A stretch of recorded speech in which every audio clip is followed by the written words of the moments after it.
going to give you a quick video recap of nomenclature for chemistry. Um, First things first, you definitely need to have a periodic table. You can find it on Moodle. You can find them on the internet. The one on Moodle is probably the best as it gives you all the ionic charges and everything. It'll be the same as what you'll find on your provincial exam, but it's a must-have for chemistry. Things to be that are important for you. You need to know what each of these lovely columns are. So you need to know the alkali metals, you need to know the alkaline earth metals, you need to know where the metals are, the halogens here, you need to know the nonmetals, you need to know the noble gases. You need to be able to read the periodic table. This is pretty key. So you need to know what all of the numbers are and where they are. Atomic number, another word for the atomic number or another piece of information it gives you is actually the number of protons. And if it's a straight atom, it can also be the number of electrons, but you have to watch out for ions. As soon as you get ions, this number does not tell you how many electrons there are.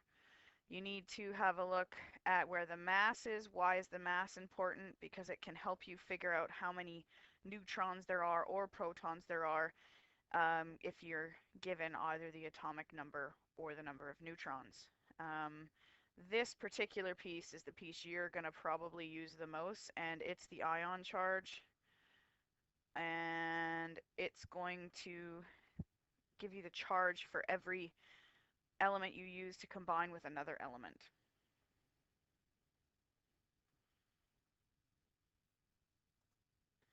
So let's have a look here.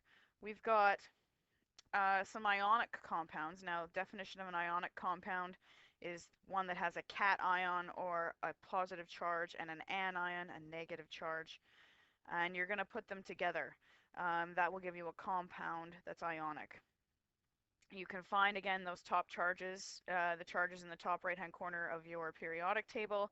And we're going to use subscripts to balance out the charge. Now, why do we want to balance out the charge? Well, it's really hard for atoms to run around with an electric charge. They'd prefer to be neutral, which means we want the same number of negative charges as positive charges, and we do that by balancing the charge. We want to make them equal to 0. So 1 and 1 is going to be positive 1, and negative 1 is going to make it electrically neutral, make it equal 0. So in this case, we can just write NaCl. With calcium and nitrogen, however, you'll notice that the charges are 2 plus and 3 minus. So we have to have a charge neutrality of 0, which means they both have to equal 6. So what do I have to do to make them equal 6? This is where that really quick rule of crossing the charge comes in, where you can take the charge from calcium and apply it as a subscript to nitrogen. Having a little trouble with my pen here. To nitrogen, and you can take the nitrogen and apply it to calcium, so you end up with something that looks like this.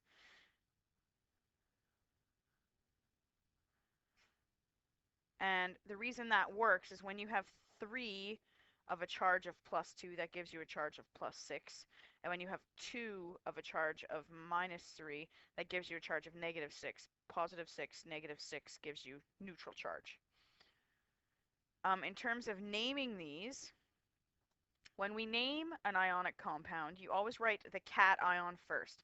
Now, in most cases, the cation is going to be a metal. However, we all know that there is a polyatomic exception, and that exception for us right now is going to be ammonium, which comes in the form of NH4, not 3. And that's actually a cation, so it can act like what you traditionally think of as a metal. So to name this, you're going to look at and call it, first the cation is going to get its full name. So in our case, sodium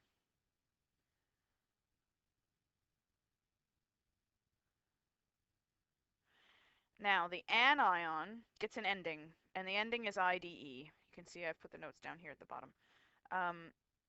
So you're going to get chloride.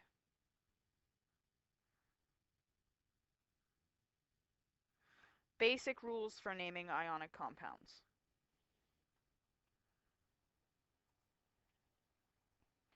It gets a little more complicated when you add a few more things. For in our case, we're going to look at polyatomics and multivalent metals first.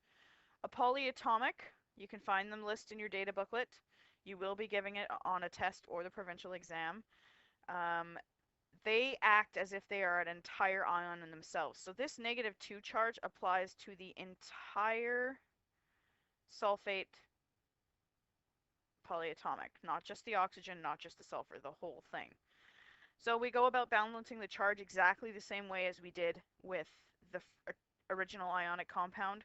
This is -2, this is +1. They both need to be -2 and +2 to make it electrically zero neutral.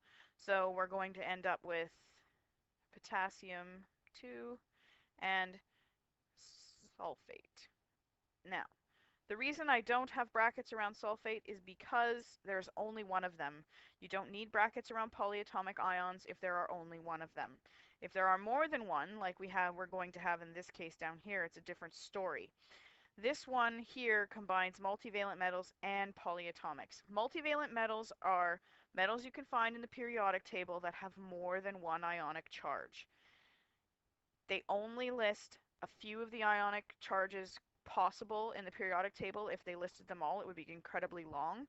So if you're given something on an exam or a worksheet or anything like that that has a charge that does not appear on the periodic table, go with it. We're going to use it.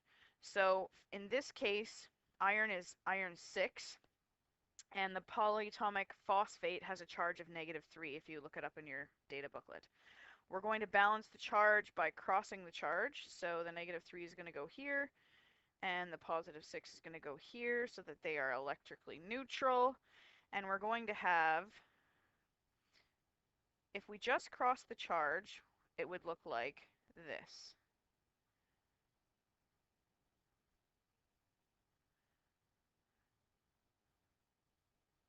Now, seems correct if we just cross the charge. However, it is not. When you do this particular method of crossing the charge, you have to reduce. Because 3 and 6 both have the same common factor, you're going to have to, or common factor, you're going to have to reduce them. So it would actually be iron, and you would need 2 phosphates. So we only need a 2 out here. And that would balance the charge for us. This is where the brackets come in for polyatomics. We need 2 full phosphates, not just 2 oxygen. So we put brackets around the whole thing and a 2 subscript out here. Okay. If I was to write the name of this compound, pardon me, I have to go back to what iron's original charge is, and this is iron 6. When you write a multivalent metal, it has to contain its charge because you can have more than one. So if this is iron 6, we write it as iron 6 using Roman numerals, and this would be phosphate. Now, why doesn't it change to I? Because it's a polyatomic.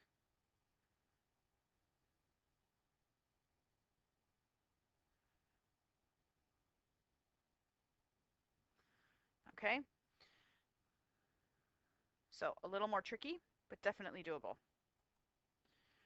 Covalent bonds. So we looked at ionic bonds. Let's have a look at covalent bonds. They're named completely differently. You don't use,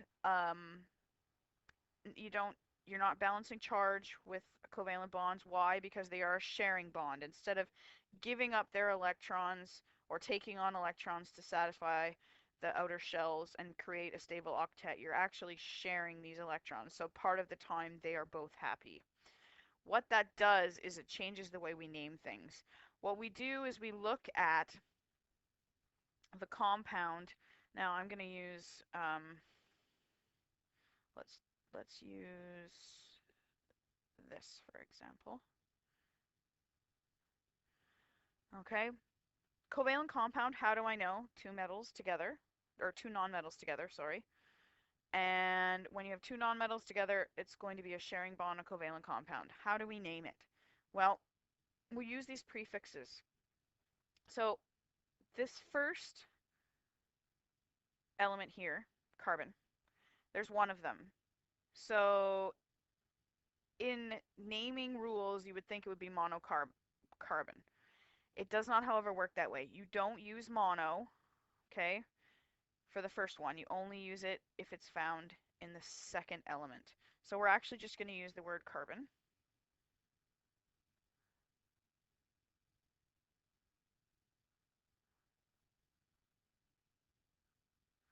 Okay, now there are 2 oxygen. How do I know? This subscript applies to the element directly in front of it. So 2 oxygen means I'm going to use the prefix di. So it's going to become carbon di, and we use the IDE ending still. So carbon dioxide is how you would name that compound. So you can get multiple combinations. We could have tetraphosphorus monochlorine. You could have all kinds of combinations. These prefixes tell you how many of each of those elements there are. I think that wraps it up for nomenclature. Stay tuned for videos on balancing and predicting products.